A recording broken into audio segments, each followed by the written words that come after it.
Mohon maaf Bapak Ibu, tadi ada gangguan teknis sedikit gitu ya. Jadi mungkin bisa kita lanjutkan lagi karena pada jadwal sebenarnya kita selesai pada pukul 12 gitu ya. Tapi karena kita ada sesi kuis lagi, jadi kira-kira kita bisa selesaikan pada pukul 12:30 siang nanti. Gitu. Jadi untuk Ibu narasumber, Ibu Triana Rahmaningsih mungkin bisa dilanjutkan paparannya. Terima kasih Bu. Iya, oke. Saya percepat kali ya Mbak ya. Mbak, tapi saya kayaknya masih disable share screen ya. Kami komunikasikan ke host dulu ya Mbak ya. Iya, boleh.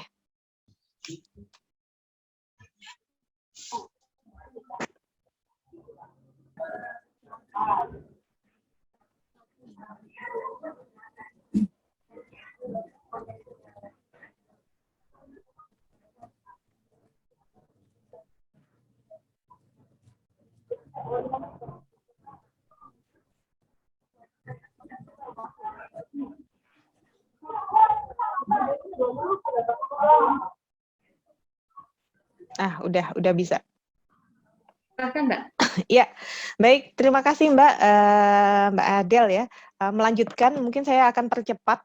Tadi sudah di fase identifikasi kebutuhan. Selanjutnya adalah fase kedua ketika menyelenggarakan suatu statistik itu adalah fase rancangan, yaitu merancang. Jadi di dalam merancang ini, pertama adalah kita merancang output. Jadi ketika melakukan suatu kegiatan statistik itu harusnya output yang akan dihasilkan itu apa, indikatornya itu apa. Seharusnya di awal itu sudah ada rancangan outputnya. Bahkan ada rantap ya, rancangan tabel gitu, rancangan tabel tabulasinya itu apa. Kemudian merancang variabelnya apa, kemudian merancang pengumpulan data, metodenya apa gitu dirancang gitu ya, apakah melakukan wawancara langsung, kemudian atau mengisi kuesioner sendiri, atau kemudian moda pengumpulan datanya apa, menggunakan KEPI, KEWI, CAPI atau PEPI. Nah, itu harusnya di tahap merancang ini. Kemudian mendesain sampling, jadi kalau sampling ini ya ketika kegiatannya survei, tapi kalau kompromi ya tentu saja tidak. Kemudian merancang pengolahan dan analisis, kemudian merancang sistem dan alur kerjanya seperti apa. Kemudian di dalam implementasi rancangan, di fase ketiga, build, itu intinya adalah mengimplementasikan apa yang sudah dirancang gitu ya. Jadi mengimplementasikan apa-apa yang sudah dirancang. Seperti contohnya adalah mengimplementasikan membuat pembuatan kuesioner, buku panduan, dan lain sebagainya. Kemudian di tahapan berikutnya yaitu pengumpulan atau collect, itu adalah pelaksanaan lapangannya ya. Di antaranya adalah membangun kerangka sampel dan pemilihan sampel. Ini asumsinya kalau survei itu dilakukan secara probability sampling. Di mana ketika probability sampling itu kan untuk mengeneralisir suatu populasi. Nah, sehingga ketika berbicara probability sampling itu membutuhkan suatu kerangka sampel.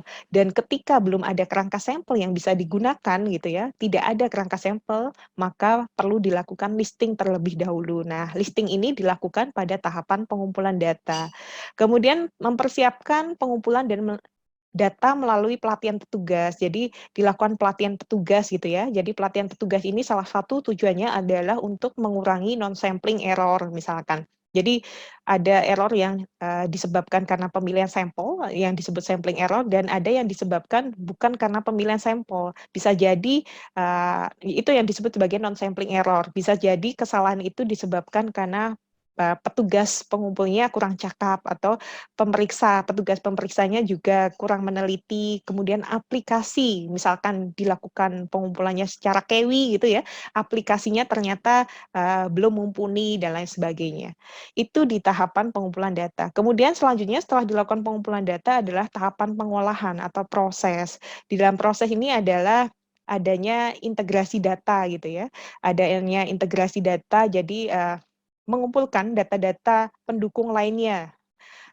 Barangkali ada data-data pendukung yang diperlukan. Sebagai contoh di dalam pengolahan ini mungkin ya, di sana kan ada penghitungan penimbang gitu ya. Itu pun kalau diperlukan, tapi kalau hanya kegiatannya kompilasi gitu seharusnya tidak ada penimbang. Kemudian dilakukan editing, validasi, imputasi jika diperlukan gitu ya. Intinya di tahapan proses ini juga dilakukan cleansing data gitu ya. Jadi data itu lihat lagi gitu ya, di cleaning gitu ya, apakah ada ketidakwajaran isian data, kekonsistensian dan lain sebagainya. Jadi ini ada di tahapan apa tadi proses. Kemudian setelah dilakukan pengolahan atau proses, itu lakukan analisis. Jadi di analisis ini adalah kita menyiapkan naskah. Naskah itu draft ya. Draft output. Jadi berupa tabel tabulasinya apa. Kemudian dilakukan pemeriksaan konsistensi antar tabel. Kemudian dilakukan interpretasi output gitu ya. Jadi suatu angka, misalkan indeks indeks kepuasan konsumen, interpretasinya itu indeks kepuasan konsumen nilainya 90 gitu ya, atau IKM, IKK gitu ada 90.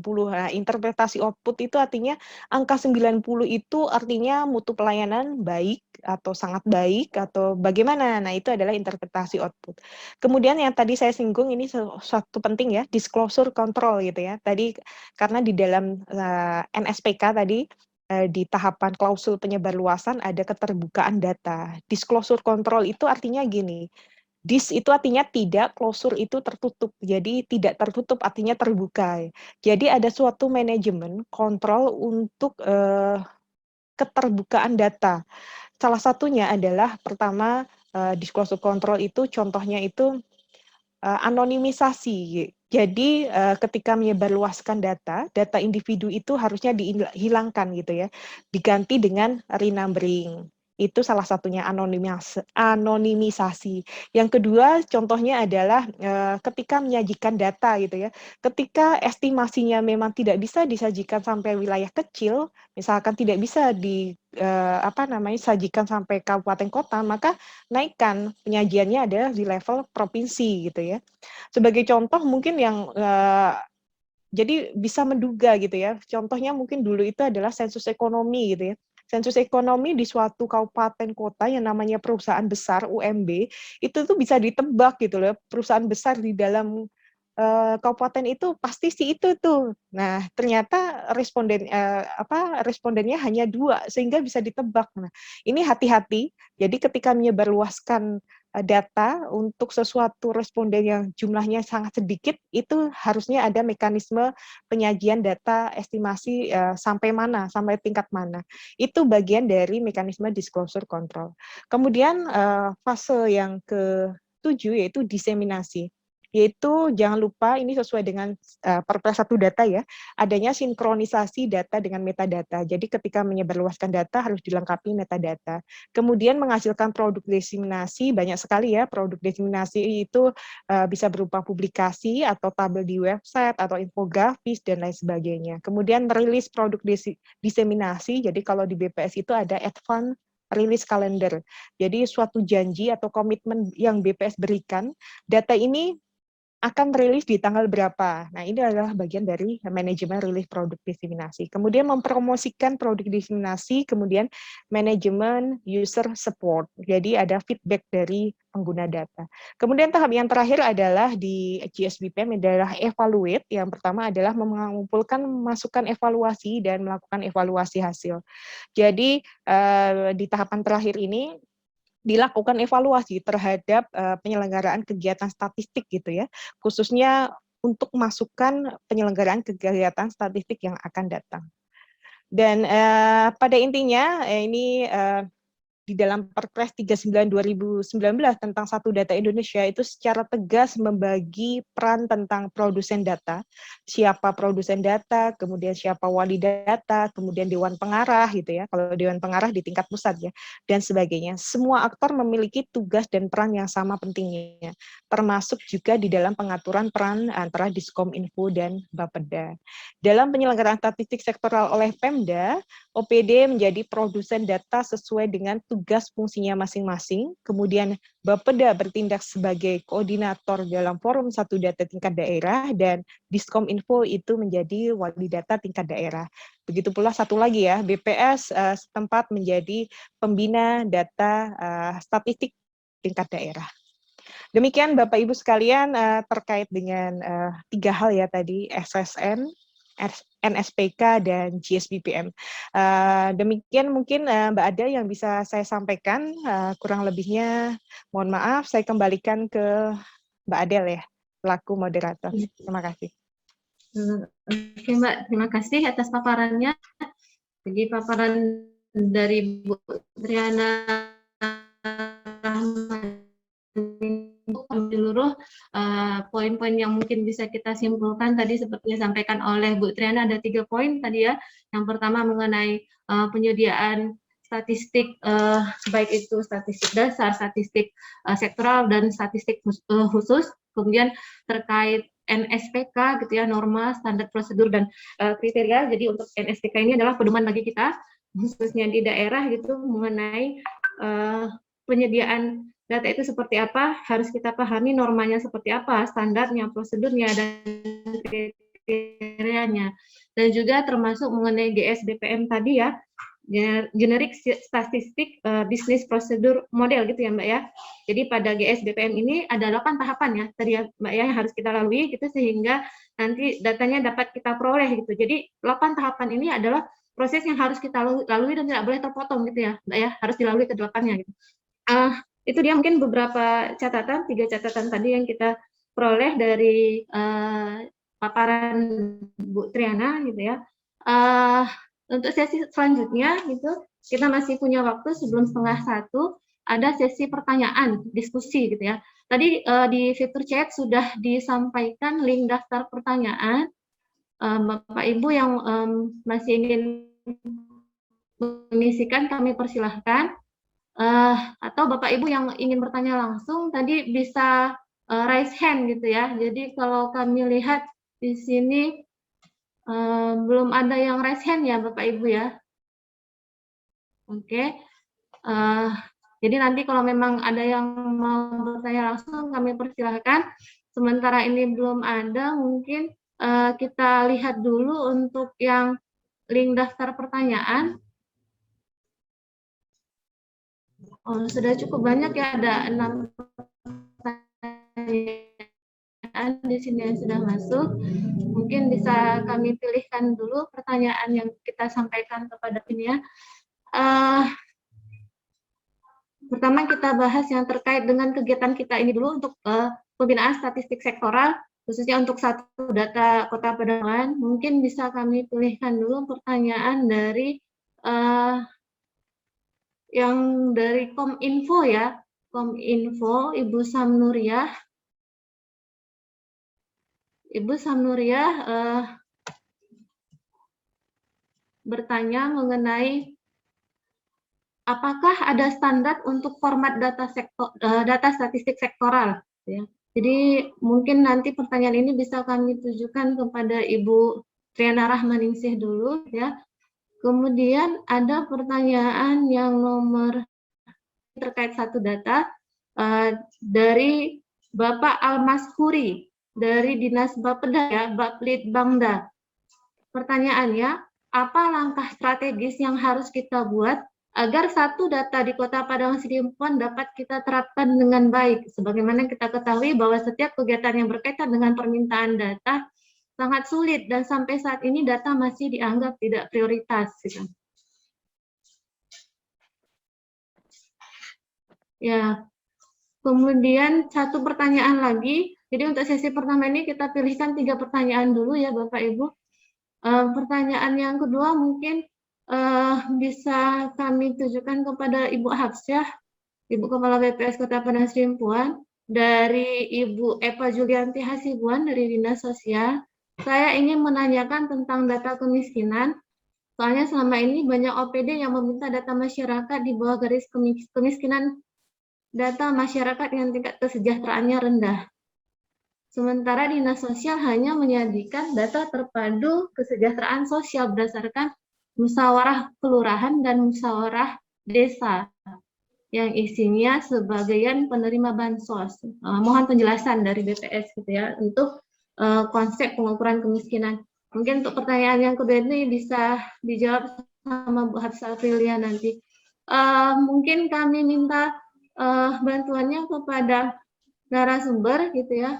Yang pertama kepada Bu Hafsah Aprilia dulu mungkin ya Bu ya, terkait pertanyaan yang dari Dinas Sosial mengenai data kemiskinan tadi. Kepada Bu Hafsah kami persilakan.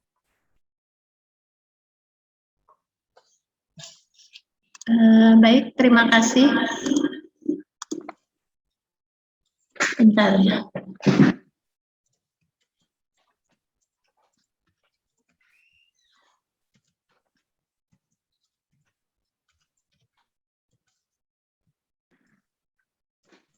Ya, jadi BPS menghitung kemiskinan berdasarkan data Survei Sosial Ekonomi Nasional ya dengan jumlah sampel 300.000 rumah tangga dengan pendekatan kebutuhan dasar atau garis kemiskinan. Kemudian didapatlah angka persentase jumlah penduduk miskin untuk Sumatera Utara di tahun 2000 sebesar 8,75% dan Kota Padang Sidempuan 7,4%. Nah, itu merupakan persentase penduduk miskin, yaitu penduduk yang berada di bawah garis kemiskinan. Nah, untuk pada tahun 2005, 2008, 2011, dan 2015, BPS mengumpulkan data kemiskinan mikro by name, by address, tetapi BPS tidak boleh mengeluarkan data individu sehingga data tersebut diserahkan ke TNP 2K, Tim Nasional Percepatan Penanggulangan Kemiskinan, untuk diolah lebih lanjut sebagai basis penyusunan berbagai program. Dengan demikian, data yang ada di BPS dan di TNP 2K dengan keluarnya Undang-Undang Nomor 13 tahun 2011 tentang penanganan fakir miskin, sesudah tahun 2015 pengumpulan data kemiskinan mikro by name by address dilakukan oleh Kementerian Sosial dan dimuat dalam data terpadu kesejahteraan sosial. Jadi salah satu manfaatnya adalah untuk PKH. Jadi memang ya itulah, jadi memang BPS tidak mengeluarkan lagi data kemiskinan mikro gitu ya, by name, by address, seperti itu. Mungkin itu saja yang bisa saya jawab, mudah-mudahan bisa menjawab dari apa yang ditanyakan Ibu, apa tadi? Ibu dari Dinas Sosial, dari mana tadi ya? Ya mungkin itu saja ya, terima kasih. Bu, ini pertanyaan dari Dinas Sosial karena memang terkait data kemiskinan gitu. Untuk Dinas Sosial sebetulnya peran BPS Kota Padang Sidimpuan gitu, sebagai pembina data statistik sektoral gitu, mungkin Bapak Ibu yang ada di Dinas Sosial kalau memang ada keperluan untuk melakukan konsultasi terkait data, ya kami persilahkan untuk datang berkunjung langsung kepada kantor kami ya di kebetulan kantornya lumayan dekat juga sama dinas sosial gitu ya, kita bersedia untuk melakukan konsultasi langsung terkait data kemiskinan tadi gitu ya. Kemudian tadi ada 2 pertanyaan lainnya. Di link pertanyaan kami mohonkan kepada Ibu Triana untuk memberikan penjelasan terkait pertanyaan dari Dinas Kominfo terkait format data statistik sektoral dan juga dari Bapeda terkait langkah strategis yang harus kita lakukan untuk satu data di Kota Padang Sidempuan ini. Kepada Bu Triana kami persilahkan, Bu. Iya, terima kasih Mbak Adel. Jadi Bapak Ibu sekalian mungkin menanggapi tadi pertanyaan yang pertama ya dari Diskominfo terkait dengan apa tadi format ya. Bagaimana format dari data statistik sektoral gitu ya. Apakah ada standar dari format data statistik sektoral? Nah, ini sebenarnya begini Bapak Ibu sekalian. Jadi di dalam skema Satu Data Indonesia, di sana kan ada daftar data gitu ya. Daftar data yang akan dibahas di dalam forum Satu Data Indonesia. Daftar data itu memuat 3 hal gitu. Yang pertama adalah judul data yang akan dikumpulkan. Yang kedua adalah siapa produsen datanya. Dan yang ketiga adalah jadwal rilis. Nah, itu ada di Perpres 39 tahun 2019. Jadi itu adalah kalau konteks dari format data yang akan dibahas di dalam Forum Satu Data Indonesia. Namun kalau konteksnya adalah untuk penyebarluasan gitu ya, data itu ketika mau disebarluaskan apa sih yang harus ada, standarnya seperti apa gitu ya. Nah, ketika data ingin disebarluaskan, maka data itu harus dilengkapi dengan metadata. Harus ada dilengkapi dengan metadata. Nah, metadata itu ada standarnya, ada struktur baku dari metadata yang akan disebarluaskan bersama dengan data gitu ya. Nah, struktur dan format baku dari metadata itu diatur melalui peraturan BPS nomor 5 tahun 2020 tentang petunjuk teknis dari metadata statistik. Jadi ketika pertanyaannya tadi konteksnya adalah penyebarluasan, jadi data misalkan data apa IPM gitu ya. Data IPM misalkan IPM-nya adalah sekian gitu. IPM-nya sekian, maka itu harus dilengkapi dengan metadata sesuai dengan struktur dan format baku. Di Perpres kan amanahnya seperti itu ya. Nah, struktur dan format baku itu apa saja sih, formatnya seperti apa sih? Itu ada di peraturan BPS, saya terbiasa perban gitu ya. Peraturan BPS nomor 5 tahun 2020. Di sana ada metadata kegiatan, metadata indikator, dan metadata variabel. Nah, kalau berbicara mengenai IPM, berarti itu masuknya ke metadata indikator.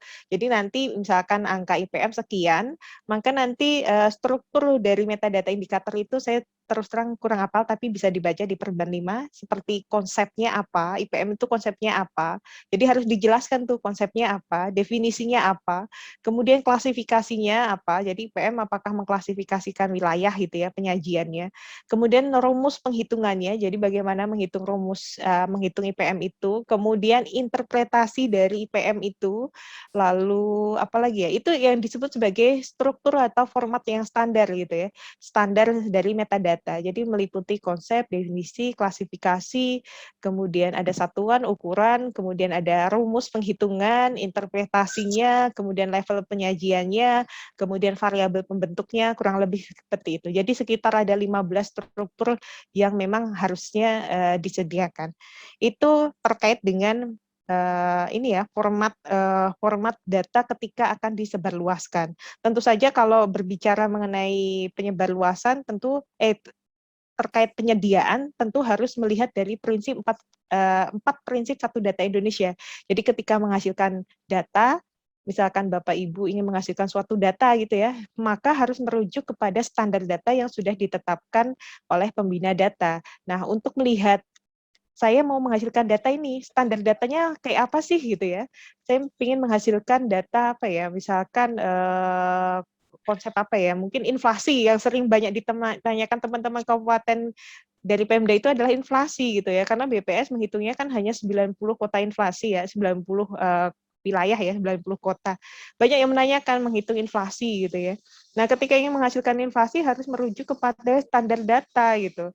Standar datanya adalah mau dilihat kalau ingin tahu standar datanya dari mana, itu bisa dilihat di master file standar data statistik yang diatur melalui Perka BPS nomor 126 tahun 2020.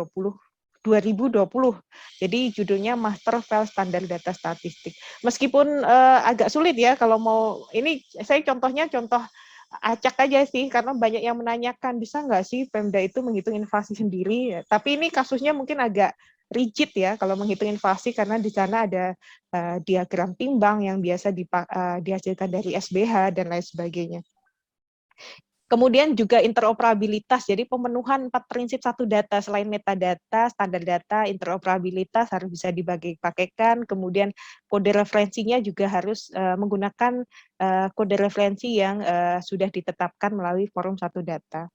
Kemudian untuk pertanyaan kedua dari Bapeda ya Mbak ya tadi ya, apa sih langkah strategis untuk mengimplementasikan satu data Indonesia di Kota Sidempuan gitu ya, di tingkat daerah gitu ya. Nah ini memang perpresnya sebenarnya sudah sejak tahun 2019 ya. Jadi kalau di dalam beberapa kesempatan ketika rapat dengan Bappenas, dengan Sekretariat Satu Data tingkat nasional Bappenas gitu ya, ini yang sering menjadi isu pertama kali itu adalah untuk tataran daerah yang sering dibahas itu adalah bagaimana kita di tingkat pusat mendorong agar daerah itu segera membentuk forum satu data tingkat daerah, itu yang pertama. Nah ini saya kurang tahu Kota Sidempuan sudah membentuk forum satu data atau belum gitu ya. Tapi mungkin sebagai mungkin bisa jadi benchmarking gitu ya. Kalau di tingkat pusat itu penyelenggaraan satu data itu ada regulasi turunan dari Perpres Satu Data Indonesia, yaitu Permen PPN atau Permen Bappenas ya, Permen PPN nomor 18 tahun 2020 itu tentang penyelenggaraan satu data Indonesia di tingkat pusat. Di sana ada aturan main. Jadi di dalam forum satu data itu ada istilahnya apa ya, prosedur bagaimana forum satu data itu dilaksanakan. Jadi menentukan, jadi di dalam regulasi tersebut disebutkan bahwa dalam 1 tahun dilaksanakan minimal 2 kali forum satu data secara rutin. Jika ada pembahasan permasalahan data bisa dilakukan forum satu data secara tematik. Jadi ada suatu regulasi yang mengatur mekanisme tersebut gitu. Kemudian dalam 1 tahun minimal ada 2 kali pertemuan Dewan Pengarah. Dewan Pengarah itu isinya menteri semua ya. Jadi secara berkala mereka melakukan melakukan rapat Dewan Pengarah. Nah ini mungkin bisa diadopsi di tingkat daerah. Jadi pertama adalah membentuk forum satu data, kemudian entah dalam bentuk regulasi gitu ya. Jadi satu regulasi katakanlah, saya kurang tahu sih sudah ada belum ya. Jangan-jangan sudah belum ya, perwali ya kalau di Kota Sidempuan tuh. Jadi mungkin di dalam perwali itu tidak hanya mengatur forum satu data, tetapi juga mengatur pembagian peran dan tugasnya masing-masing gitu. Biar sekaligus clear bahwa koordinator forum satu data tingkat daerah, koordinatornya itu ada di Bapeda. Kemudian wali datanya ada di Diskominfo. Kemudian kan kalau di daerah ada wali data pendukung nih. Di dalam Perpres itu kan disebut bahwa wali data pendukung itu adalah satu unit kerja yang bisa ditunjuk berdasarkan penugasan kepala daerah. Jadi bisa ditentukan wali data pendukungnya siapa, kemudian pembina datanya. Kemudian tadi penyelenggaraan forum satu data, ada kesepakatan bahwa dalam 1 tahun kita melakukan forum satu data minimal 2 kali misalkan, di awal tahun sama di akhir misalkan. Di awal tahun itu untuk membahas daftar data yang akan dikumpulkan. Jadi forum yang pertama itu untuk menyepakati siapa saja yang akan menghasilkan data. Jadi dikumpulin tuh di forum satu data seharusnya.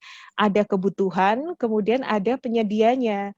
Jadi di setiap OPD diminta kebutuhannya apa, kemudian di list gitu ya, diinventarisir, kemudian diidentifikasi. Oh, ini bisa disediakan oleh data ini, misalkan oleh BPS atau oleh OPD dinas ini dan lain sebagainya. Itu pentingnya forum satu data. Dan mungkin satu lagi memang ada PR sih kami di tingkat pusat ya, bahwa jadi di dalam forum satu data tingkat pusat itu dibentuk kelompok kerja gitu ya. Di Bappenas itu membentuk kelompok kerja. Salah satu pokjanya itu adalah pokja tentang hubungan antara pemerintah pusat dan pemerintah daerah. Nah, ini diatur oleh Permendagri, oleh Dagri lah. Nah, sampai saat ini memang regulasi tersebut belum ada. Harapannya sih itu regulasinya ada sehingga jelas gitu ya hubungan antara tata kelola di tingkat pusat maupun di tingkat daerah. Mungkin itu Pak, jadi yang bisa saya sampaikan untuk langkah strategis implementasi SDI itu adalah pembagian wewenang ya, pertama ya, regulasinya cukup dinaungi sama regulasi karena itu amanat. Kemudian yaitu menginventarisir data, kemudian data-data yang sudah ada itu dilengkapi dengan metadatanya gitu ya. Jadi mulai dari situ, jadi data yang sudah ada ini diinventarisir nih, dirapikan kembali, kemudian dilengkapi dengan metadatanya. Sebelum penyedia datanya promosi, rotasi maupun mutasi, Pak. Soalnya biasanya kebiasaan kalau sudah berpindah itu ikut berpindah juga ya datanya ya. Biasanya gitu nggak? Mungkin begitu Mbak Adel yang bisa saya sampaikan. Baik Mbak, terima kasih tadi penjelasannya. Mungkin terkait kondisi satu data di Kota Padang Sidimpuan, mungkin bisa kami minta dari Bapeda gitu ya sebagai koordinator dan Kominfo ya Bu ya sebagai wali data gitu mengenai kondisi SDI di Kota Padang Sidimpuan. Mungkin Ibu atau Bapak yang ada di Kominfo atau di Bapeda mungkin bisa menyampaikan sedikit terkait kondisi yang sudah ada di Kota Padang Sidimpuan. Dari Kominfo kami lihat ada Ibu Samnuriyah. Mungkin Bu Samnuriyah kami mohon untuk memberikan sedikit gitu ya terkait kondisi SDI yang sudah kita bangun di Kota Padang Sidimpuan. Salam ya. Terima kasih. Terima kasih. Assalamualaikum warahmatullahi wabarakatuh. Waalaikumsalam. Langsung aja yang terhormat Ibu narasumber dari Ibu Hafsah sama Ibu Triana. Terima kasih untuk kesempatannya. Untuk SDI, untuk Kota Padang Sidimpuan, sementara untuk perwalnya lagi proses di Bapeda yang kami buat sebagai istilahnya tuan rumahnya, memang kerjasama. Jadi nanti bisa penjelasan dari Bapeda udah sampai di mana peraturan wali kotanya. Sementara untuk statistik sektoral itu SK wali kota sudah ada, itu udah ada 3 tahun ini lah Bu. Itu suatu tim, dia nanti tiap OPD ada 2 orang gitu. Nanti dia ada forumnya melalui grup WA Bu. Jadi dia forumnya masih melalui grup WA. Jadi untuk SDI-nya itu Bapeda yang menyelesaikannya. Ini mungkin dalam proses, nanti bisa dari Bapeda yang menjelaskan. Demikian, Assalamualaikum warahmatullahi wabarakatuh. Waalaikumsalam warahmatullahi wabarakatuh. Jadi untuk Kominfo sebetulnya kalau masalah kegiatan statistik sektoral hubungannya ke BPS gitu ya, sebetulnya cukup baik hubungan kami gitu ya. Kami sering berkonsultasi gitu ya, khususnya untuk yang info dalam pelaksanaan kegiatan statistik sektoralnya. Jadi memang info yang kami terima pada saat ini pemerintah Kota Padang Sidimpuan sedang menyiapkan peraturan wali kota terkait SDI ini ya. Tadi Bapak yang dari Bapeda gitu ya, mungkin bisa menyampaikan juga sedikit terkait kondisi SDI yang sudah kita bangun di Kota Padang Sidimpuan. Bapak yang dari Bapeda tadi ada ya yang bertanya itu Pak Almas Puri gitu ya dari Bapeda. Mungkin Bapak yang dari Bapeda kami persilahkan untuk menyampaikan sedikit. Kami persilahkan Bapak. Ya, Assalamualaikum warahmatullahi wabarakatuh. Yang saya hormati Ibu narasumber yang dari pusat dan juga Ibu Absah yang dari BPS Kota Padang Sidempuan. Terkait dengan satu data Indonesia, sebagaimana saya tanyakan tadi juga sebenarnya langkah-langkah strategis yang harus kita buat. Sebagaimana sampai saat ini memang penyusunan peraturan wali kota kita draft sampai saat ini masih dalam tahap draft. Dan itu sedang kita koordinasikan. Kemarin saya sudah juga koordinasi dengan Ibu Absah ya Bu ya. Saya sedang kita koordinasikan apa saja atau artinya dalam hal penyempurnaan isi dari peraturan wali kota itu kami juga memohon masukan-masukan. Dan juga kemarin saya hubungi juga dari Ibu Kominfo ya kan Bu ya.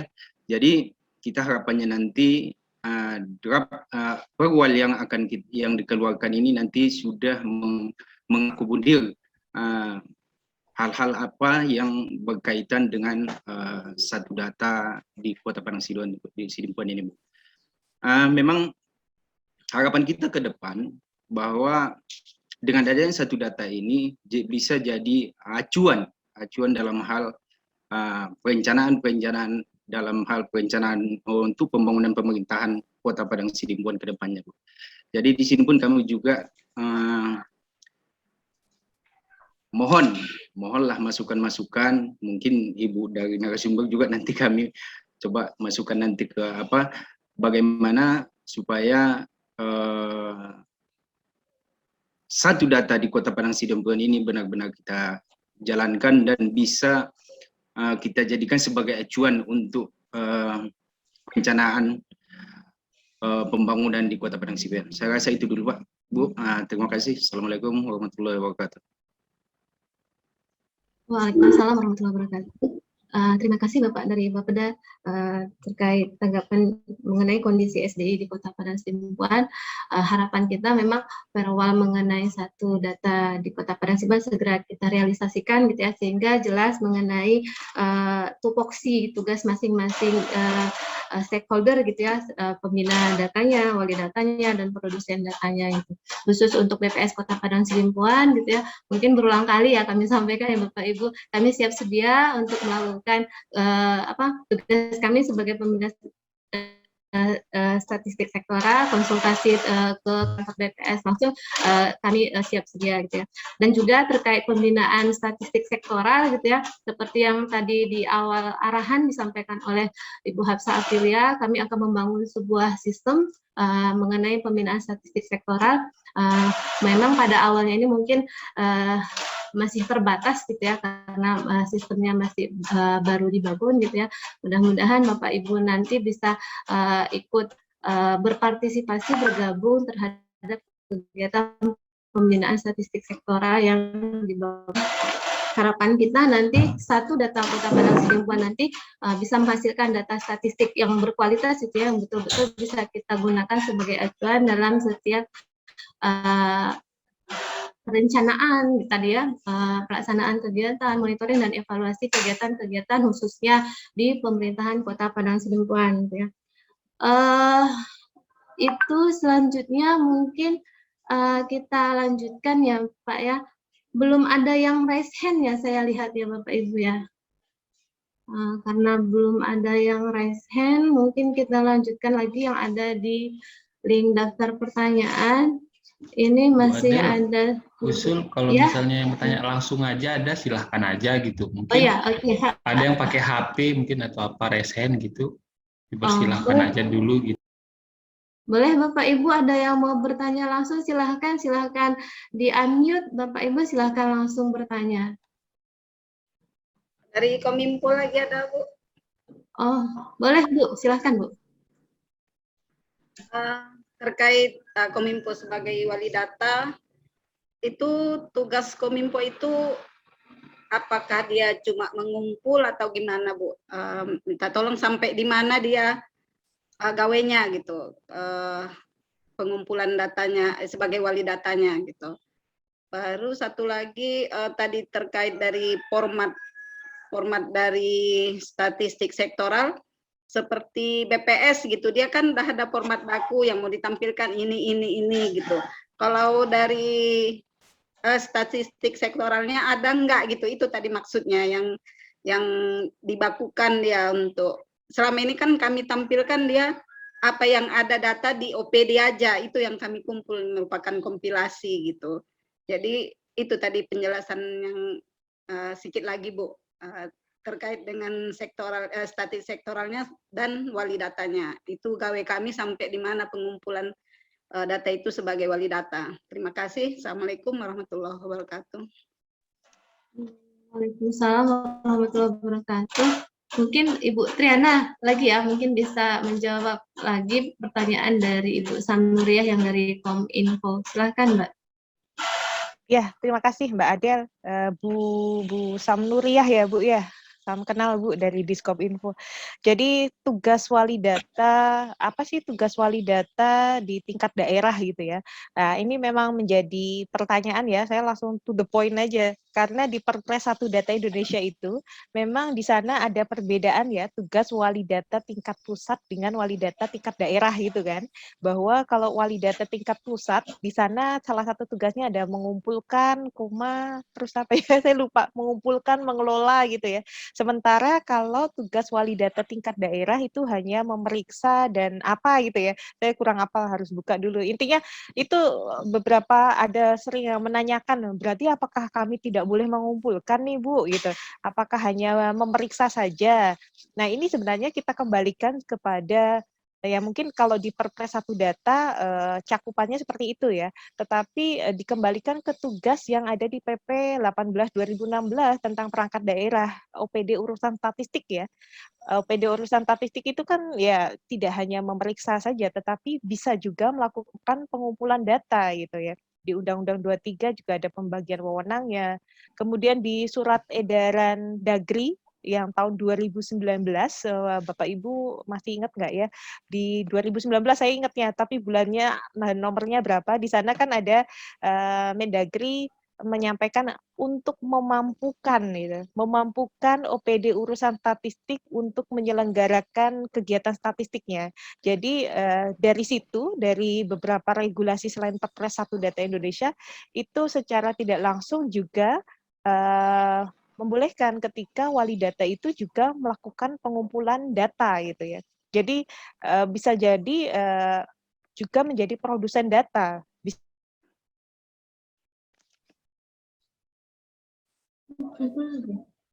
Mungkin bisa saya tambahkan? Ya, Bu. Ya. Ya. Oke. Iya. Ya. Bu Hafsah mungkin bisa menambahkan Bu Ya, pertanyaan yang dari Bu Samnur ya. Mohon izin Bu Triana. Ya, silakan Bu. Ya, jadi memang tugas wali data tingkat pusat dan daerah itu berbeda ya. Jadi wali data tingkat daerah mempunyai tugas memeriksa kesesuaian data yang disampaikan oleh produsen data tingkat daerah sesuai dengan prinsip Satu Data Indonesia. Kemudian menyebarluaskan data dan metadata di portal Satu Data Indonesia. Nah, ini yang kita apakah sudah punya gitu portal Satu Data Kota Padang Sidempuan itu yang mungkin harus kita bangun juga bersama gitu ya. Kemudian membantu pembina data tingkat daerah dalam membina produsen data tingkat daerah. Mungkin itu saja dari saya.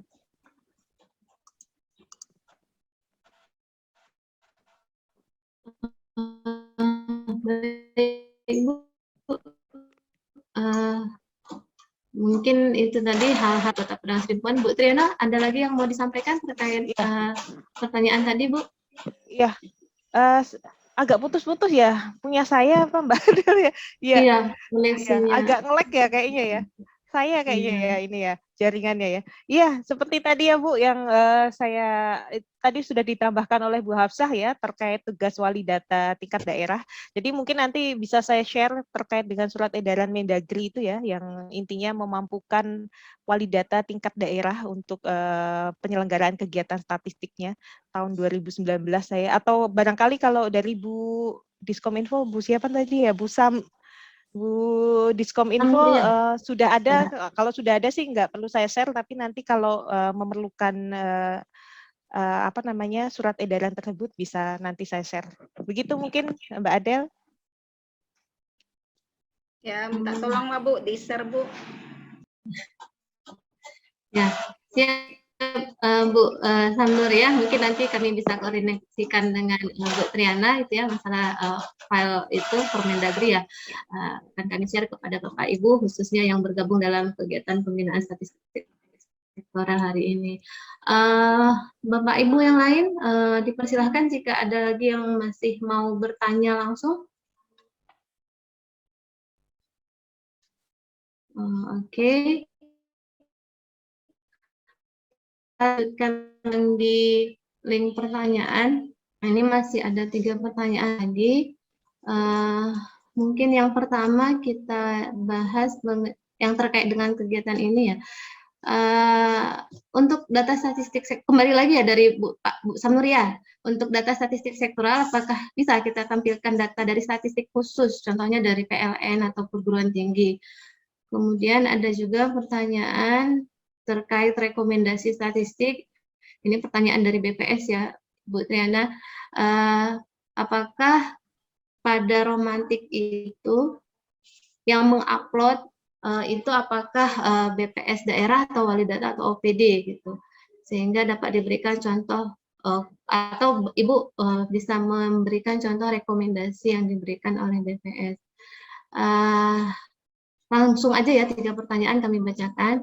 Satu lagi pertanyaan dari Dinas Pemberdayaan Perempuan dan Perlindungan Anak. Ini menanyakan mengenai konsep definisi anak ya sepertinya.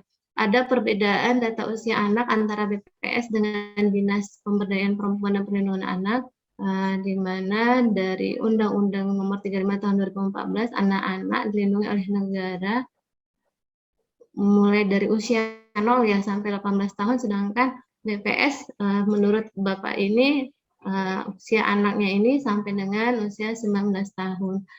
Ini mungkin kami kembalikan lagi kepada Ibu Triana gitu ya, mohon bantuannya untuk menjawab 3 pertanyaan ini.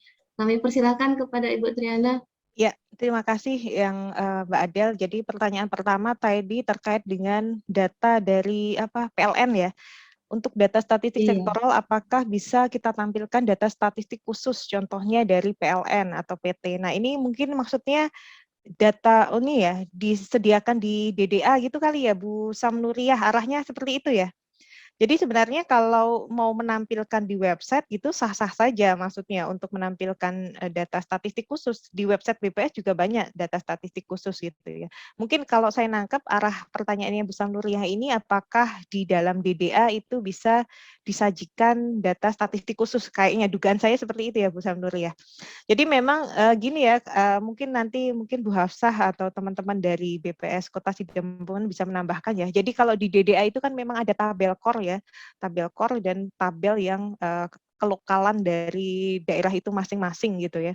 Jadi kalau tabel core itu artinya dari BPS yang sudah mendefinisikan tabel-tabel yang wajib ada di DDA. Tapi kalau selebihnya itu sebenarnya diserahkan ke daerah masing-masing.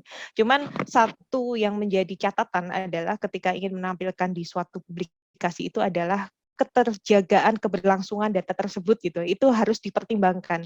Apakah kontinuitas data tersebut itu bisa dijaga tiap tahun gitu. Jangan sampai datanya itu ada saat itu juga gitu. Saat itu tahun itu saja gitu. Sementara konsumen udah kadung, wah di DDA ada nih, tahun berikutnya nggak ada. Nah, itu menjadi pertimbangan ketika kita ingin menambahkan suatu data di dalam suatu publikasi. Seperti kalau di tingkat pusat itu adalah publikasi Statistik Indonesia ya. Statistik Indonesia itu juga digunakan untuk data perencanaan, monitoring, dan evaluasi pembangunan nasional. Nah, itu sebenarnya tidak hanya isinya data statistik dasar maupun sektoral. Di sana juga ada data statistik khusus di statistik di publikasi Statistik Indonesia. Contohnya adalah data dari Gapindo kalau nggak salah. Jadi Gapindo itu apa ya? Intinya kendaraan-kendaraan itu loh, Gapindo. Ada pokoknya di publikasi Statistik Indonesia. Tapi itu kita bisa memastikan bahwa keterjagaan atau keberlangsungan data itu seriesnya itu bisa dijaga tiap tahun bisa kita peroleh gitu. Nah, itu mungkin menjadi satu pertimbangan ketika ingin menambahkan suatu data di suatu publikasi. Apakah bisa dijamin ada terus, kemudian datanya mudah didapatkan gitu ya. Jangan sampai hanya tahun itu sendiri, tahun itu saja gitu. Sementara konsumen udah kadung ini. Udah kadung, wah di DD ada nih. Kemudian yang pertanyaan kedua terkait dari BPS ya, disebutkan bahwa instansi yang menyelenggarakan kegiatan statistik harus mendapat rekomendasi dari BPS melalui aplikasi Romantik. Siapa yang mengupload dalam aplikasi tersebut? Apakah BPS daerah, wali data, atau OPD? Apakah bisa diberikan contoh rekomendasi yang diberikan BPS? Ya, ya Bapak Ibu sekalian. Jadi aplikasi mungkin saya kalau share screen kelamaan ya. Mungkin ini aja ya menjawab ini. Siapa sih yang mengupload? Jadi yang melakukan perekaman FS3 namanya. Perekaman FS3 elektronik itu adalah dari penyelenggara kegiatan statistiknya. Jadi penyelenggaranya siapa? Apakah OPD atau Diskominfo? Katakanlah OPD gitu ya sebagai produsen data. Dinkes misalkan yang mau melakukan survei dampak pandemi gitu ya. Dinkes memberitahukan rancangan survei tersebut ke BPS melalui aplikasi Romantik Online. Dinkes itu nanti ngupload, bukan ngupload sebenarnya, melakukan perekaman FS3 elektronik melalui aplikasi Romantik Online. Lalu memang di NSPK itu kan ada bunyi ya bahwa pemberitahuan rancangan survei itu melalui Diskominfo. Nah untuk saat ini bisa saja si dinas itu langsung melakukan perekaman di aplikasi Romantik Online, tapi nanti Diskominfo akan mendapatkan tembusan CC melalui aplikasi tersebut. Karena pada saat melakukan perekaman rancangan survei, nanti si Dinkes tadi itu diminta untuk memasukkan alamat email si wali data. Jadi diminta tuh alamat emailnya Diskominfo sebagai wali data apa gitu ya. Jadi dimasukkan. Nah, sepanjang alamat emailnya itu valid gitu ya, nanti Diskominfo akan dapat notifikasi melalui email tersebut bahwa ada loh pengajuan rekomendasi dari Dinas Kesehatan ke BPS untuk kegiatan statistik ini. Jadi at least Diskominfo tahu bahwa ada pengajuan itu karena yaitu tugasnya masalahnya wali data ini harus tahu ya kegiatan statistik apa saja yang ada di Pemda gitu. Nah, memang itu tata kelolanya seperti itu ya. Tetapi mungkin ini sebagai benchmarking gitu ya, studi banding, ada beberapa wilayah kabupaten kota yang menstrategikannya seperti ini, Bu. Jadi Diskominfo-nya itu ngumpulin dinas-dinas. Jadi Diskominfo nih yang melakukan pengumpulan dinas-dinas melakukan semacam FGD gitu ya, ngumpulin dinas-dinas, lalu di sana dibahas ya tentu saja bersama dengan BPS dan Bapeda gitu ya, dilakukan pembahasan bahwa yuk dinas kamu mau melakukan kegiatan statistik apa ini? Jadi sama-sama bareng-bareng diasistensiin gitu, Bu. Jadi di sama-sama mengisi secara manual, jadi menggunakan kuesioner Word gitu ya, ngisi, dinas-dinas itu ngisi, oh saya kegiatan statistiknya mau melakukan survei dampak pandemi, rancangannya diisi melalui Word, kemudian Diskominfo-nya yang menguploadkan, merekam ke aplikasi Romantik Online. Nah, itu ada yang seperti itu. Jadi Diskominfo itu memeriksa secara manual terlebih dahulu pengajuan rancangan survei yang dilakukan oleh OPD. Itu ada yang seperti itu banyak. Jadi kalau dilihat di aplikasi Romantik Online itu pengajuannya akunnya adalah dari Diskominfo semua. Padahal sebenarnya itu kegiatan statistiknya si produsen data. Itu untuk saat ini diperbolehkan. Jadi boleh saja dari produsen datanya langsung ataupun Diskominfo-nya. Jadi intinya intinya sih secara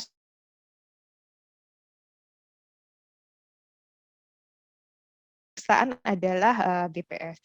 Lalu untuk bisa diberikan contoh itu bisa dilihat di waktunya masih banyak nggak Mbak Adel?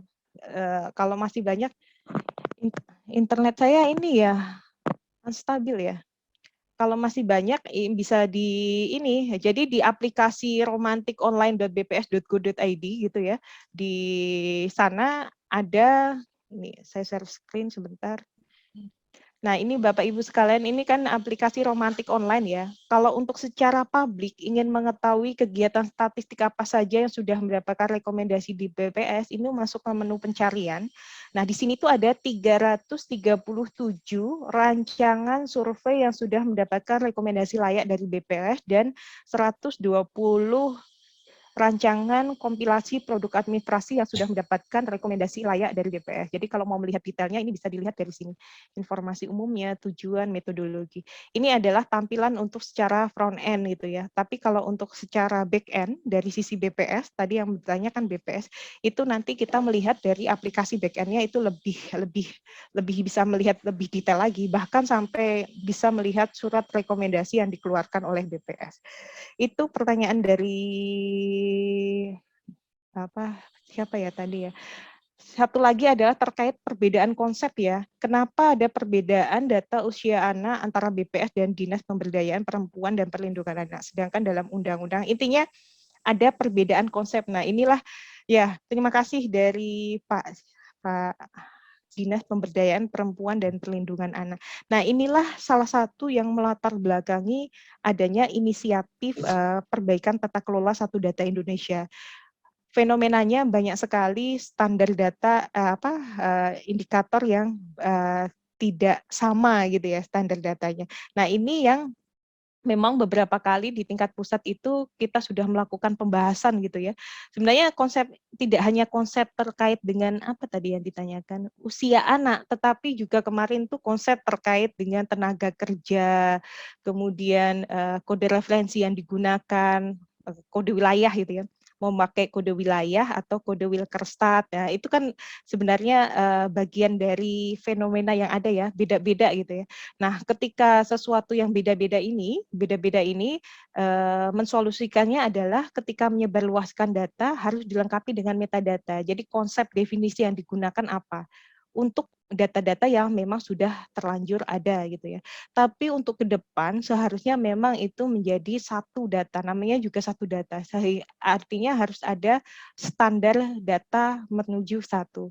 Jadi ini yang memang menjadi challenge ya untuk perbaikan biar mengarah ke satu data. Nah, ini salah satu terobosan kan yang kemarin sudah diinisiasi itu adalah satu data kependudukan ya. Dulu kan konsep data penduduk beda ya antara Dagri dengan BPS, tapi Sensus Penduduk 2020 sudah memulai mengimplementasikan satu data kependudukan sehingga konsepnya juga menjadi satu gitu ya. Rumah tangga, keluarga itu sudah menjadi satu. Nah, ini harapannya perlahan-lahan ya Pak ya, mohon mungkin ini ya perlahan-lahan gitu harapannya semuanya terstandarisasi menjadi satu konsep gitu, jadi menuju satu data bersama. Makanya sekarang banyak sekali kan ya kalau melihat ada satu data kependudukan, satu data kehutanan, satu data kemarin satu data kriminalitas, satu data yang lainnya gitu. Karena sebenarnya semangatnya itu adalah konsepnya tadi, benar yang disampaikan oleh Pak dari Dinas Pemberdayaan Perempuan dan Perlindungan Anak. Mungkin itu Mbak Adel yang bisa saya sampaikan.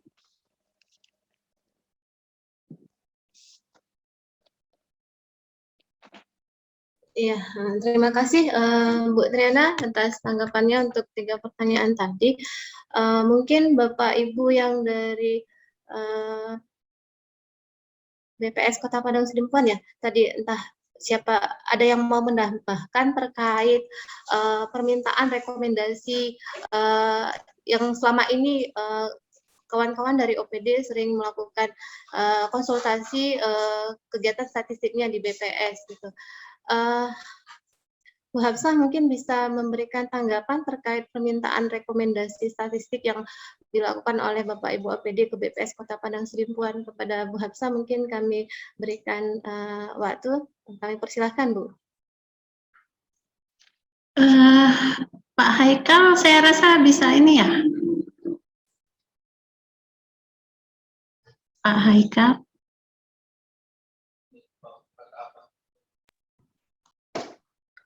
Iya, Bapak Ibu. Halo? Oh, oke.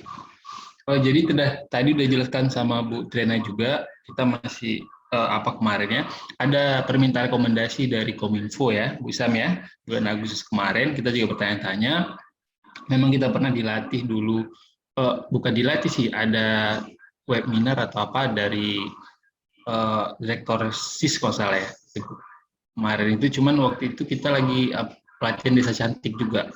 Jadi makanya kita tanyakan tadi Bu Triana gimana apa alurnya segala macam.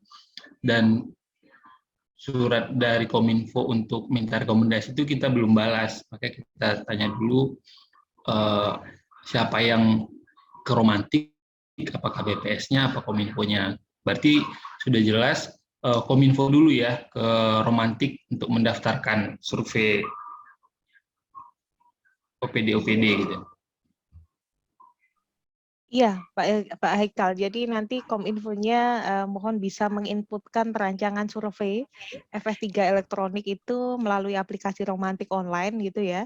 Nanti kalau sudah diinput melalui aplikasi Romantik online, maka BPS setempat akan mendapatkan notifikasi untuk melakukan pemeriksaan terhadap perancangan survei tersebut.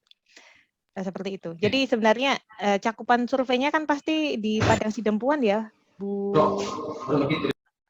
Yang dari Kominfo, Bu, itu bukan survei, dia kompilasi. Karena kami bikin buat ini statistik sektoral, itu yang kumpulan dari OPD, Bu. Jadi mau menerbitkan buku statistik, jadi waktu itu, Bu, ada penilaian dari LPPD, itu ada survei yang dilakukan, berapa survei yang dilakukan yang mendapat rekomendasi, berapa kompilasi yang mendapat rekomendasi. Nah, jadi itu ke OPD-OPD, Bu, udah kami buatkan surat, siapa yang mau bikin survei atau kompilasi produk administrasi itu buat surat ke BPS untuk mendapatkan rekomendasi gitu. Taunya kami dulu begitu caranya gitu, Bu. Jadi makanya ini kami udah siap buku untuk statistik sektoral, udah mau dijilid lah istilahnya. Jadi maksudnya sebelum kami jilid itu tadi minta rekomendasi ke BPS gitu. Jadi itu bukan survei, itu dari kompilasi dari OPD, Bu. Yang kami kumpul tiap OPD, ada sekitar 36 OPD ikut, 36 OPD gitulah, Bu. Jadi itu permintaan kami itu untuk kompilasi untuk buku statistik, rekomendasi untuk buku statistik itu. Gitu, Bu. Iya, Bu. Jadi memang ya ini sebenarnya sama-sama menjadi indikator kinerja kita bersama ya, Bu ya. Dari Diskominfo kan itu jadi indikator kinerja, makanya ditanya kan itu berapa jumlah survei yang mendapatkan rekomendasi dari BPS, jumlah itu kan di Permendagri 18 ya, Bu ya, 2020 ya.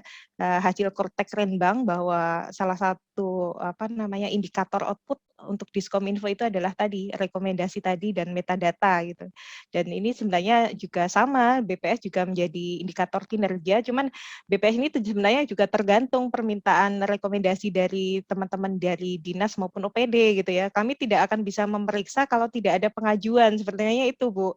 Jadi harapannya ini menjadi sama-sama ya kolaborasi gitu ya, bagian bentuk koordinasi dan kolaborasi di antara penyelenggara statistik gitu ya. Jadi dari penyelenggaranya juga memberitahukan rancangan surveinya, dari BPS-nya juga bisa memeriksa rancangan tersebut sehingga keduanya output-nya itu didapat itu rekomendasi. Cuman catatannya di sini adalah, Bu, mohon izin, jadi rekomendasi itu hanya bisa dikeluarkan ketika pelaksanaan lapangan itu belum berjalan gitu. Kalau tadi kan sempat disinggung ya, sudah tinggal menjilid gitu ya, artinya kan pelaksanaan lapangannya sudah berjalan ya. Sementara yang namanya surat rekomendasi yang dikeluarkan BPS itu, namanya rekomendasi itu ada saran atau masukan yang bisa diberikan BPS kepada penyelenggara terkait dengan rancangan kegiatan kompilasi tersebut. Jadi kita memberikan saran gitu ya, dan memberikan sebenarnya ya kalaupun memang sudah sempurna gitu rancangan yang diajukan ke BPS sudah sempurna, mungkin tidak akan ada saran masukan tambahan lagi, tapi kita hanya mengeluarkan suatu legal identitas rekomendasi gitu ya. Legal identitas rekomendasi yang menyatakan bahwa kegiatan kompilasi ini layak untuk dilaksanakan dengan nomor rekomendasi sekian. Nah, seperti itu. Jadi itu mungkin surat rekomendasinya. Atau mungkin Bapak Ibu pernah melihat bentuk dari surat rekomendasi belum ya? Seperti apa sih wujud dari surat rekomendasi itu? Memang kalau untuk bentuk surat rekomendasi itu kita tidak mempublish yang tadi saya sampaikan di front end gitu ya, karena itu berupa surat gitu, sehingga Yang bisa melihat itu adalah ini internal BPS sendiri maupun yang melaksanakan. Jadi hanya bisa dilihat di back end-nya. Nah, itu kalau untuk teman-teman BPS sendiri, Mas Haikal itu bisa melihat di back end ya. Jadi bisa melihat contoh-contoh surat rekomendasi yang sudah dikeluarkan oleh BPS. Jadi mungkin kalau masih ada waktu nggak sih, Mbak? Mohon maaf Mbak, ini Udah memang udah selesai ya mepet jam ya? 12. Iya. Ya udah. Tapi nggak apa-apa kalau sedikit Mbak contoh Ini aja suratnya sih. ya, biar kita Ya. sama-sama tahu juga.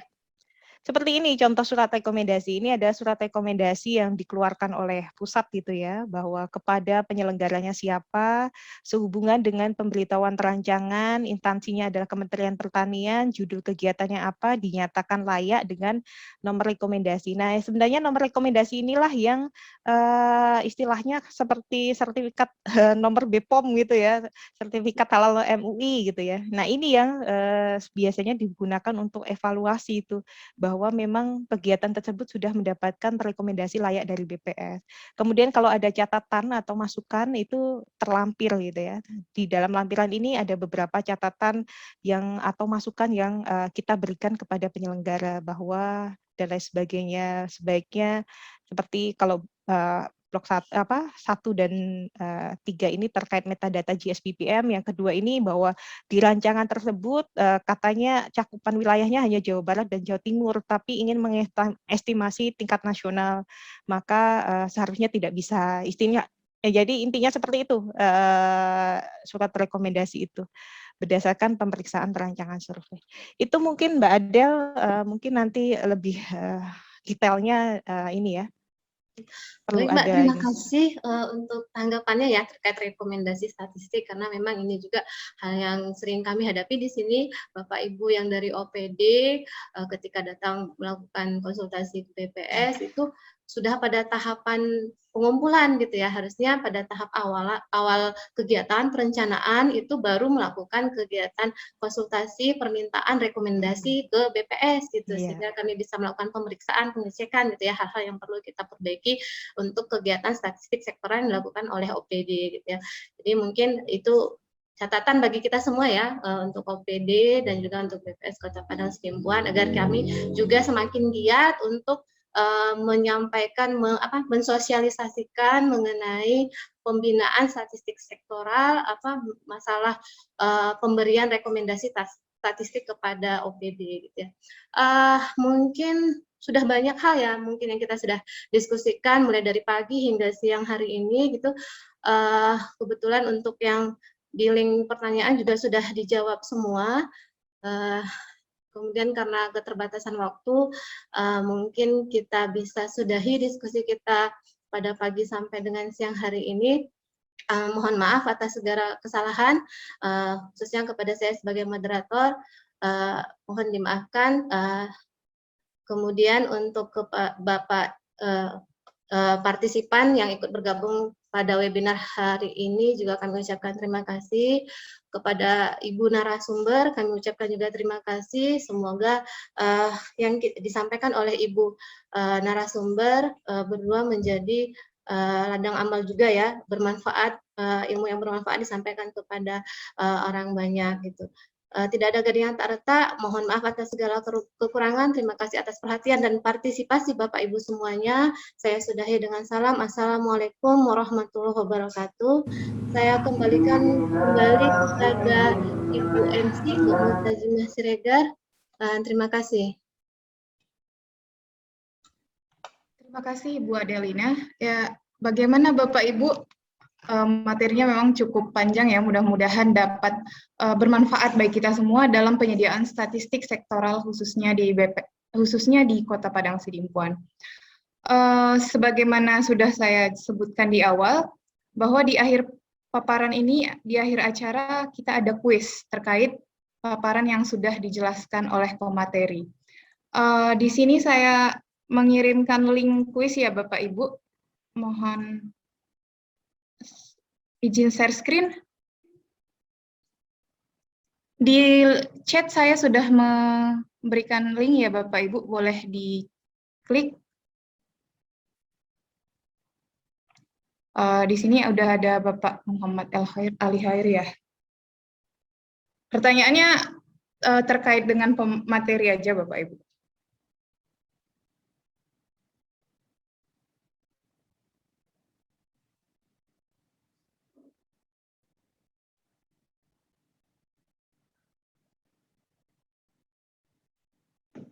Gimana Bapak Ibu yang lain?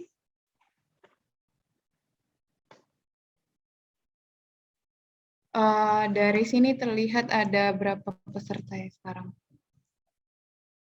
Ada 45 peserta.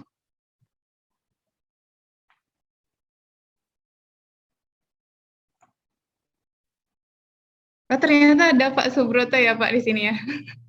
Guru saya dulu di Darul Mursyid. Assalamualaikum Pak.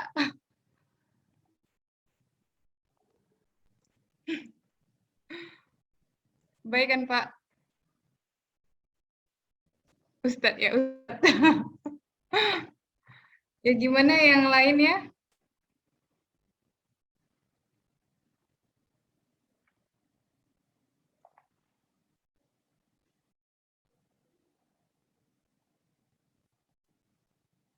Bu Sam udah masuk belum Bu Sam? Ya, Bu, sebelumnya saya mau izin kita dari Humas yang pada saat saya salam dari Rektor.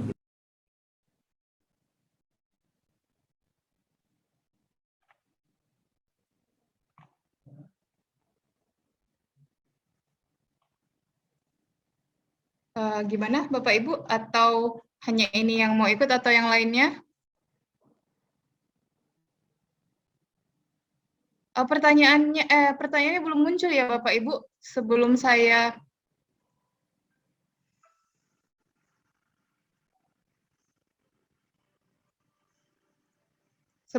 mulai dia belum bisa dilihat pertanyaannya.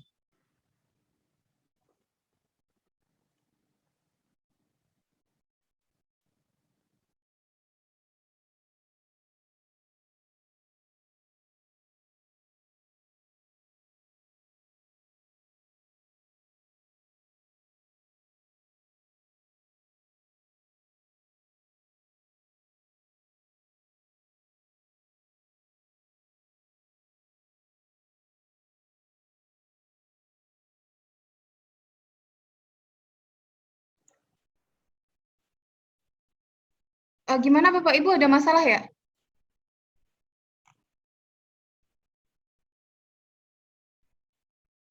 Iya, nggak bisa masuk. Mungkin karena udah kelamaan ya nggak ada yang masuk, belum dimulai, bentar. Atau gimana? Tapi sepertinya, bentar ya Bapak Ibu. Masih bisa, harusnya udah bisa kayak gini. Nanti setelah keluarin nama, mana nih, kelihatan ya? Kelihatan. Ups.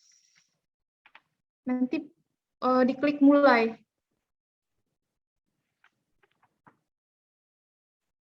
Udah ya Bapak Ibu, gimana Kak Sam?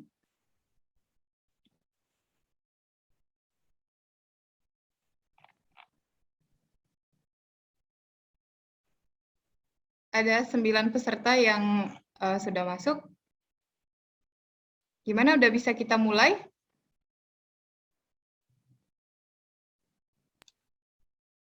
Sudah Kak? Nggak bisa masuk.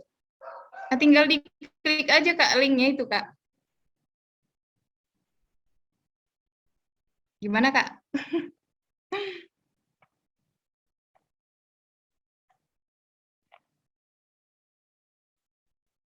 Udah Kak?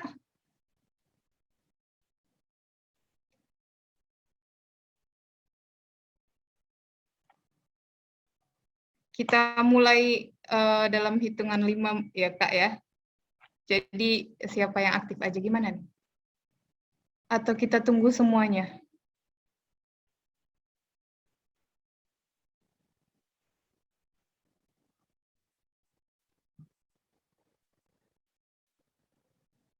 Pak Haikal, kita tunggu semua atau gimana Pak?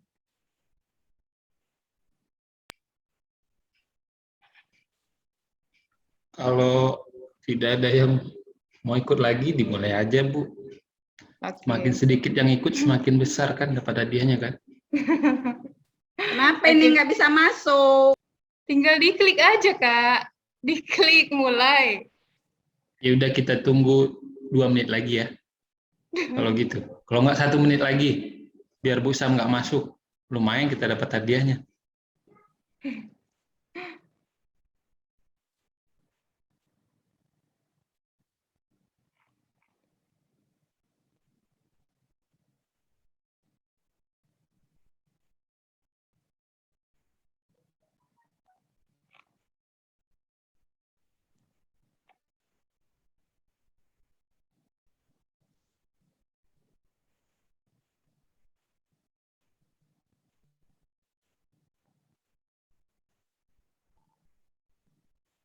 Udah ada 24 ya, 24 peserta, 25 peserta. Ini sudah ada. Udah, Kak. Kak Sam udah masuk, Kak. Nih, Sam Nur ya. Jadi udah ya, Bapak Ibu. Kita bisa mulai nih. Jadi soalnya ada di HP Bapak Ibu masing-masing ya, Pak. Jadi nanti setiap soal itu nilainya tidak sama, jadi tergantung dari kecepatan masing-masing. Jadi bisa aja nilai pertama 900 kalau dia jawabnya di detik pertama, tapi kalau misalnya dia di detik kelima 400 kayak gitu, jadi tergantung kecepatan. Oke, saya mulai ya Bapak Ibu.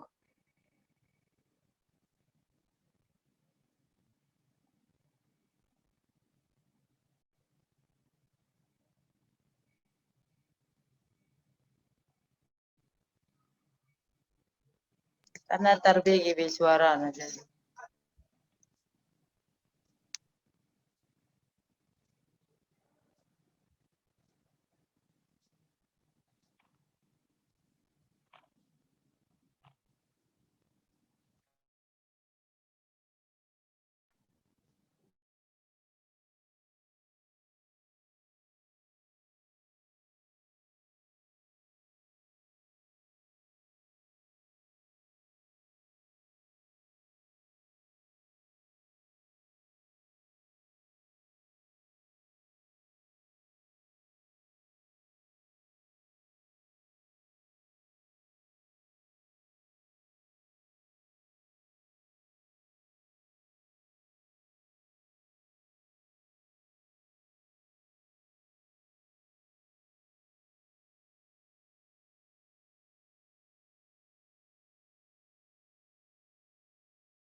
Siap. Nah dong.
Kita tinggal 1 menit lagi ya Bapak Ibu.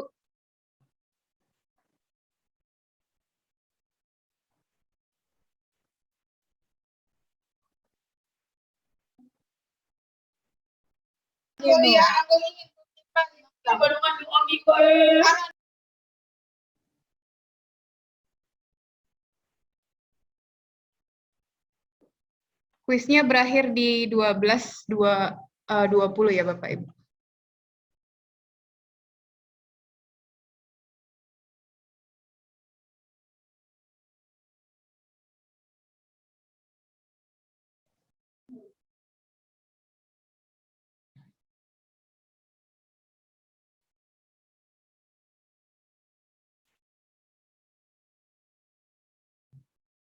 Ya udah selesai ya Bapak Ibu. Ini adalah hasil Bisa dari masuk, Lola jaringannya. ya ini. Tadi udah keluar ya Bapak Ibu. Ketiga tertinggi. Nanti akan kami hubungi ya Bapak Ibu untuk door prize-nya. Ada Bapak Muhammad Ali Khair. Wah, bagus semua ya Pak. Berarti ini nih memahami. Bukan berarti yang lain nggak paham ya Bapak Ibu. Mungkin karena baru aja materinya. Terus yang kedua ada Ibu Ulfasari. Ada benar 5. Dan yang ketiga ada Ibu Novianti. Nah ini kenapa ada kan nomor 3 dan ada 2 pemenang ketiga, tapi dilihat dari yang pertama dia menjawab ya Bu. Jadi ada Ibu Novianti Harahap, Kecamatan, ini KCPS ya Bu.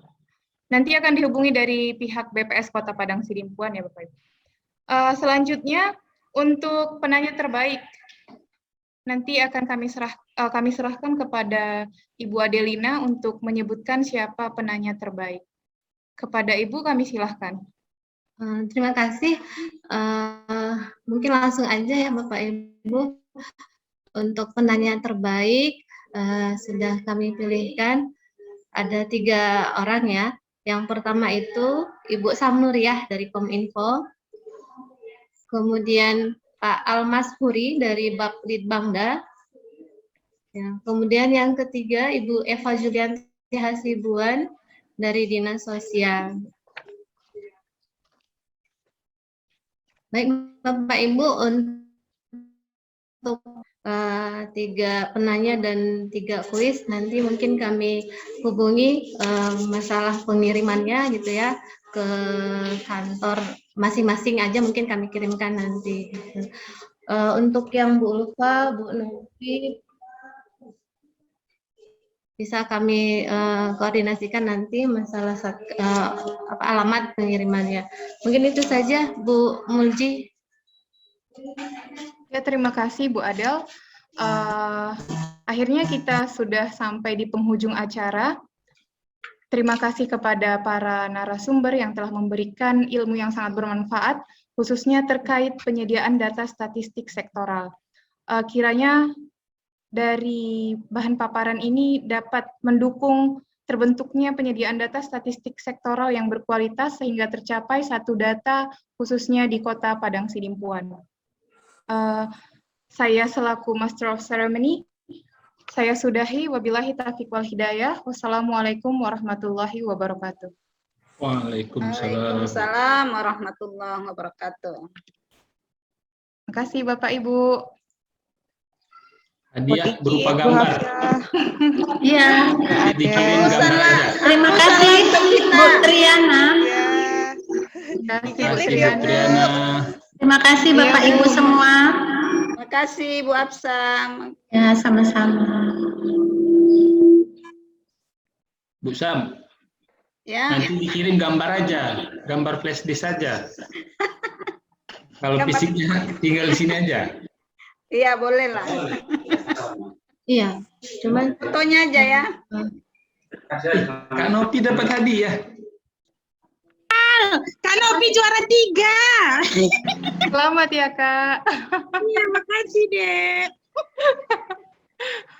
Awang nggak Apa nih, bisa Kak? masuk ke soal lola kali jaringan. Aplusan lah untuk kita semua. Apa Kak? Ya, ini. Semangat ya Kak. Yuk, ya. Dah ya, pamit ya. Assalamualaikum. Ya, Waalaikumsalam. Makasih Kak.